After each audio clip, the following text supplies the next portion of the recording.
the yard of my house outside, and being here just 1 minute later might actually land me in jail.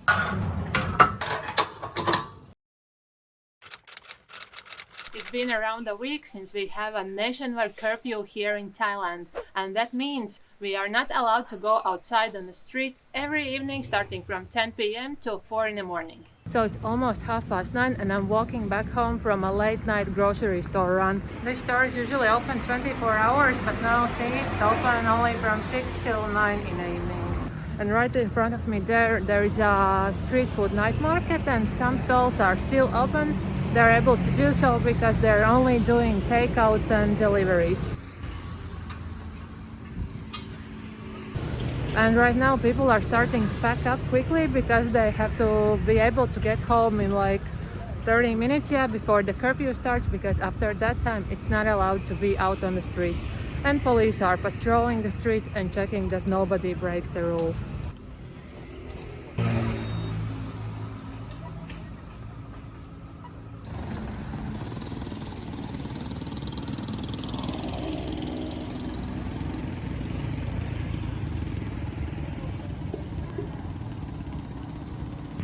It honestly feels so surreal to be restricted to go outside on the street, and especially here in Thailand, because here the streets are full of people day and night everywhere in the country. Just think about it. You can get an actual jail time if you go on the street at the wrong time. I can't believe I'm experiencing something like this happening, but then again, most things that are happening right now feel like that. And honestly, if someone told me 6 months ago that something like this would be happening at all, I would just think those people are crazy. So why did Thailand impose the curfew? As I told you in the previous vlogs, the government has asked all the people to stay inside as much as possible and avoid any kind of social gatherings. But you know, in a country of 70 million people, there will always be someone who will break this law.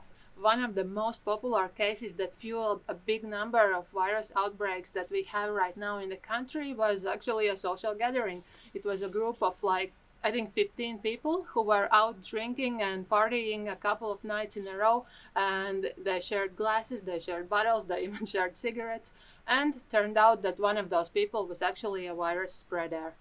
And since then, there have been other cases of drinking parties that were busted by the police all over the country. I remember there was one in Phuket, then there was one in Chiang Mai, and actually last night, when people are already so educated about the whole situation and the importance of social distancing, last night they catched one more case. It was in Pattaya. There was a nighttime party. There was like 30 or 32 people, and they were all drinking and so on, and the police busted them and they all got arrested. And just think about it, how stupid do you need to be to go to the party at this time, and just like you're risking everyone's lives, not just your own. So that's still crazy, and therefore I think the curfew was imposed for that particular reason, to like keep people from wanting to go out drinking and just acting irresponsible. And by the way, there is another restriction for 2 or 3 days already away, how government is trying to cut off all these secret parties. There's a full-on alcohol ban in the whole country, meaning you can't buy any beer or anything alcoholic anywhere, or at least you shouldn't be able to do so. And do you think people are actually respecting the curfew here?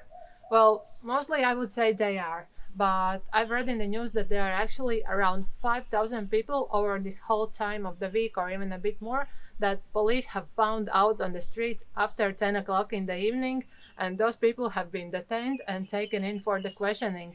And what's very interesting is that the most popular answer that they give to police, why were they out on the street during the curfew, is that they were out having drinks, and afterwards they just lost the track of time. Come on. Now with the alcohol ban that we have in place, I think it's a good thing that they will have to come up with a different reasoning why they are on the streets, or even better, don't be on the streets at all. And so what happens if the police catches a person out on the street after 10 p.m.?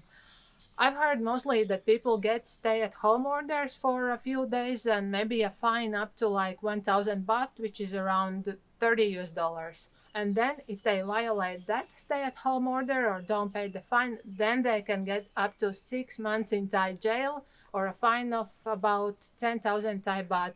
And if you have seen Bridget Jones, you will know what it's like to be in a jail in Thailand. And I think no one wants to experience that.